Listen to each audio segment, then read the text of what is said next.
प्यारे दोस्तों, कैसे हैं आप।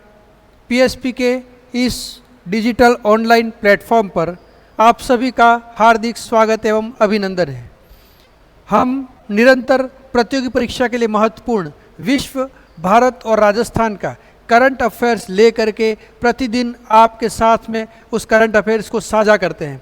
दोस्तों, ऐसा करते हुए हमारे 50 एपिसोड पूरे हो चुके हैं और आज जो है वो अपना 51वां एपिसोड है।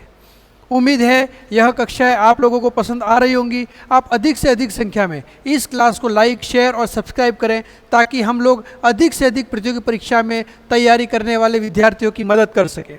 आज की जो हमारी पहली महत्वपूर्ण खबर है दोस्तों, वो समुद्री साझेदारी अभ्यास से संबंधित है। अगर हम लोग जो है बात करते हैं इससे संबंधित, तो यहाँ पे जो है भारतीय नौसेना उसके द्वारा रूस के साथ में समुद्री साझेदारी अभ्यास आयोजित किया गया।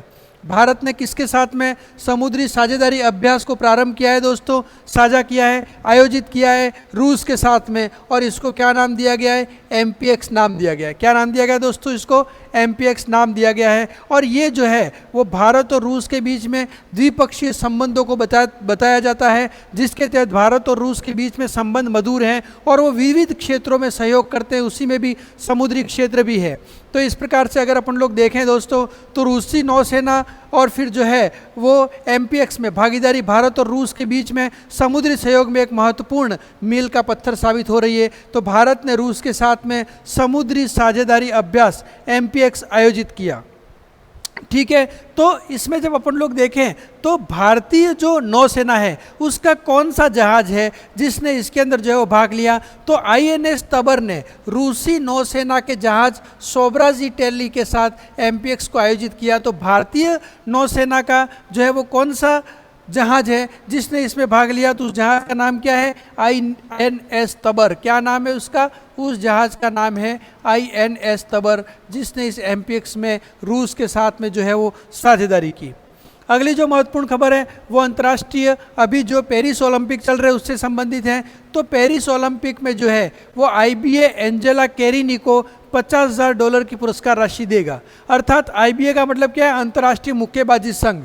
तो अंतर्राष्ट्रीय मुक्केबाजी संघ ने ये घोषणा की है कि इटली की है ना जो मुक्केबाज है जिसका नाम क्या है, एंजेला केरिनी, उसको अंतर्राष्ट्रीय मुक्केबाजी संघ $50,000 की पुरस्कार राशि देगा। और उसका कारण क्या है, कारण ये है क्योंकि पिछले दिनों पेरिस ओलंपिक के अंदर अल्जीरिया के जो है वो मुक्केबाज थे जिनका नाम था ईमान खलीफ। इनके खिलाफ वेल्टरवेट राउंड ऑफ 16 मुकाबले में इन्होंने यानी एंजेला केरिनी ने अपना नाम वापस ले लिया था। और नाम वापस क्यों ले लिया था, उसके पीछे का कारण ये था क्योंकि उन्होंने जो है वो ये बताया कि ये जो मुक्केबाज है वो यहाँ पर जो है वो प्रॉपर तरीके से अपन लोग ये कह सकें कि लिंग पात्रता जो है उसके नियमों का उल्लंघन करता है। और ये जो है वो एक प्रकार से यूँ कह सकते हो आप लोग कि यहाँ पर उसके नियमों को पूरा नहीं कर रहा है। तो इसलिए फिर जो है वो एक विवाद को जन्म दिया और उसके कारण वो जो है वो रिंग से हट गई थी। तो उन्होंने ये यानी कि इस विवाद को बल दिया, इस विवाद को तूल दिया था कि किस प्रकार से कोई भी जो इस प्रकार के ओलंपिक खेलों में एक पुरुष या यूँ कह सकते हो आप लोग कि उस वर्ग का प्रतिनिधित्व करता है जो ट्रांसजेंडर है, और इस प्रकार के जो है वर्ग का प्रतिनिधित्व करके और फिर एक महिला के सामने कैसे रिंग में आ सकता है। तो इसलिए फिर उन्होंने क्या किया था, अल्जीरियाई मुक्केबाज ईमान खलीफ के खिलाफ जो है वो उस मुक्केबाजी से अपना नाम हटा लिया था और केवल 46 सेकेंड के अंदर वो वहाँ से बाहर आगे हो गई थी। तो पेरिस ओलंपिक के अंदर इस प्रकार की गतिविधि के बाद में एंजेला केरिनी जो है उसको $50,000 की पुरस्कार राशि कौन देगा, अंतर्राष्ट्रीय मुक्केबाजी संघ देगा। ठीक है, तो इस प्रकार से जो है नेक्स्ट अगला जो हमारी आज की खबर है वो किससे संबंधित है, तो ग्रिन्सन जॉर्ज को केंद्रीय समुद्री मत्स्य अनुसंधान संस्थान का नया अध्यक्ष या निदेशक नियुक्त किया गया है। किसको नियुक्त किया गया है, ग्रिन्सन जॉर्ज को। किसको नियुक्त किया है दोस्तों, ग्रिन्सन जॉर्ज को। ठीक है, तो ग्रिन्सन जॉर्ज जो है उनको यहाँ पे CMFRI का नया निदेशक घोषित किया गया है। और CMFRI का मतलब क्या है, केंद्रीय समुद्री मत्स्य अनुसंधान संस्थान का नया निदेशक कौन बना है, तो निदेशक बना है ग्रिन्सन जॉर्ज। उसके बाद में IRDA ने मानदंडों का उल्लंघन करने पर HDFC लाइफ इंश्योरेंस पर 2 करोड़ रुपए का जुर्माना लगाया है। ठीक है। तो इरडा क्या है? भारतीय बीमा विनियामक और विकास प्राधिकरण, इसको अपन क्या कहते हैं? IRDA IRDA. और इसने मानदंडों का उल्लंघन करने पर HDFC लाइफ इंश्योरेंस पर 2 करोड़ रुपए का जुर्माना लगाया। कितने का जुर्माना लगाया है? 2 करोड़ रुपए का जुर्माना लगाया है। उसके बाद में अगली जो खबर है वो यहाँ पर दोस्तों जो है वो रेल से संबंधित है, रेलवे से संबंधित है। और यहाँ पर कैबिनेट ने 50,655 करोड़ रुपए की कुल पूंजी लागत वाली 8 महत्वपूर्ण राष्ट्रीय हाई स्पीड रोड कॉरिडोर परियोजनाओं को मंजूरी दी है। तो आर्थिक मामलों की कैबिनेट समिति ने देश भर में 50,655 करोड़ रुपए की लागत से 936 किलोमीटर लंबाई वाली 8 महत्वपूर्ण राष्ट्रीय हाई स्पीड कॉरिडोर परियोजनाओं के विकास को मंजूरी दी है दोस्तों। और ये एक बहुत ही बड़ी खबर है। तो कैबिनेट ने 8 महत्वपूर्ण राष्ट्रीय हाई स्पीड रोड कॉरिडोर परियोजनाओं को मंजूरी दी है, जिनकी कुल पूंजी लागत कितनी है? 50,655 करोड़ रुपया है। उसके बाद में यहाँ पर जब अपन लोग देखें तो सशस्त्र सीमा बल SSB के महानिदेशक दलजीत सिंह चौधरी ने बॉर्डर सिक्योरिटी फोर्स BSF के महानिदेशक का अतिरिक्त प्रभार जो है वो संभाल लिया है। तो इस प्रकार से BSF के महानिदेशक का अतिरिक्त प्रभार किसको प्रदान किया गया है? दलजीत सिंह चौधरी को दिया गया है। अगली जो महत्वपूर्ण खबर है दोस्तों वो फिर राष्ट्रीय ऊर्जा ग्रिड से संबंधित है। और इसमें पुर्तगाल ने जो है वो बड़े निवेश को मंजूरी प्रदान की है। तो हाल ही में पुर्तगाल सरकार के द्वारा जो है वो रेड्स एनर्जेटिक्स नेशनल्स द्वारा राष्ट्रीय ट्रांसमिशन नेटवर्क RNT का विस्तार और विकास के उद्देश्य से निवेश को मंजूरी प्रदान कर दी है। तो इस प्रकार से पुर्तगाल ने राष्ट्रीय ऊर्जा ग्रिड में बड़े निवेश को मंजूरी प्रदान की है दोस्तों। ठीक है। अगली जो महत्वपूर्ण खबर है वो CoreOver.ai ने भारत GPT के साथ मानव केंद्रित नैतिक AI को बढ़ावा देने के लिए Ethocell.1 के साथ साझेदारी की है। तो CoreOver.ai जो बातचीत करने वाली आर्टिफिशियल इंटेलिजेंस यानी AI में अग्रणी और भारत GPT के निर्माता हैं, उसने Ethocell.1 के साथ एक रणनीतिक साझेदारी घोषणा की है, जो AI ऑडिटिंग फर्म है जो जिम्मेदार AI के भविष्य पर केंद्रित है। अगली जो महत्वपूर्ण खबर है वो यहाँ पेरिस ओलंपिक से संबंधित है। और चीन ने पेरिस ओलंपिक खेलों के 9वें दिन प्रतियोगिता में कुल कितने स्वर्ण पदक जीते? 16 स्वर्ण पदक जीते। और 16 स्वर्ण पदक जीत करके चीन शीर्ष स्थान पर बरकरार है, जबकि भारत का स्थान कौन सा है? 53 यानी कि 53वां स्थान है। और भारत ने अब तक 3 पदक जीते हैं और तीनों ही कांस्य पदक हैं। उसके बाद में हम लोग जब बात करते हैं तो ICICI प्रूडेंशियल ने जो है वो निफ्टी मेटल ETF नामक एक नए फंड की पेशकश की है, जो एक प्रकार का म्यूचुअल फंड है। तो ICICI प्रूडेंशियल म्यूचुअल फंड ने ICICI prudential Nifty metal ETF ने लॉन्च की घोषणा की है, जो निफ्टी मेटल इंडेक्स के प्रदर्शन को टैग करने के लिए डिज़ाइन किया गया है। उसके बाद दोस्तों मैप ऑफ द डे में हम आज बात करेंगे एराविकुलम राष्ट्रीय उद्यान का। और ये राष्ट्रीय उद्यान कहाँ पर स्थित है? केरल में स्थित है दोस्तों।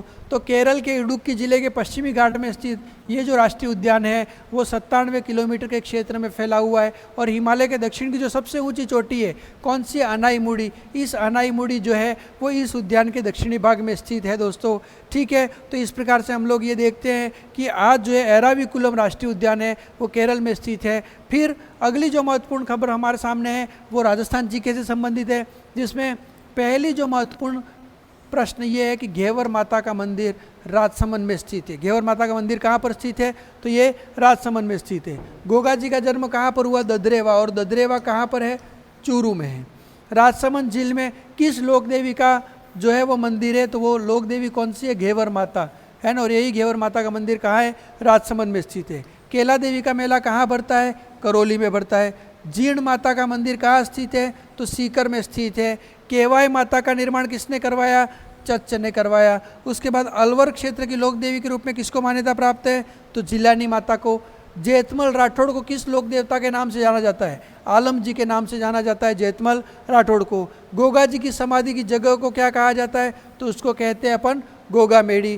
करणी माता का मंदिर कहाँ स्थित है? बीकानेर में स्थित है। पांडुपोल मंदिर किस जिले में स्थित है? अलवर में है। दिलवाड़ा का जैव मंदिर कहाँ स्थित है? तो माउंट आबू में दिलवाड़ा का जैन मंदिर स्थित है।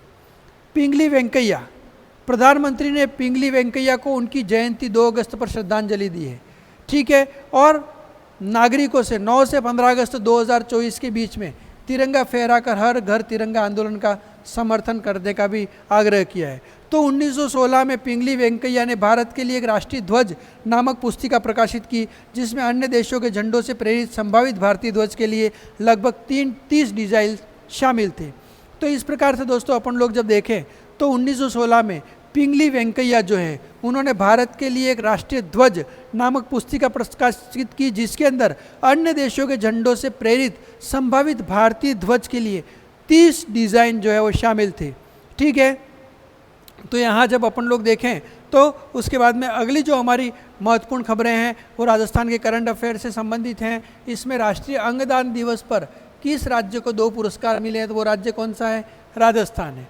ठीक है, तो डॉक्टर रश्मि गुप्ता और डॉक्टर एस.एन. धोलपुरिया ने यह पुरस्कार ग्रहण किया है। तो अंगदान के क्षेत्र में लिखने का कार्य करने के लिए राजस्थान को राष्ट्रीय स्तर पर 2 पुरस्कार जो है वो प्राप्त हुए हैं दोस्तों।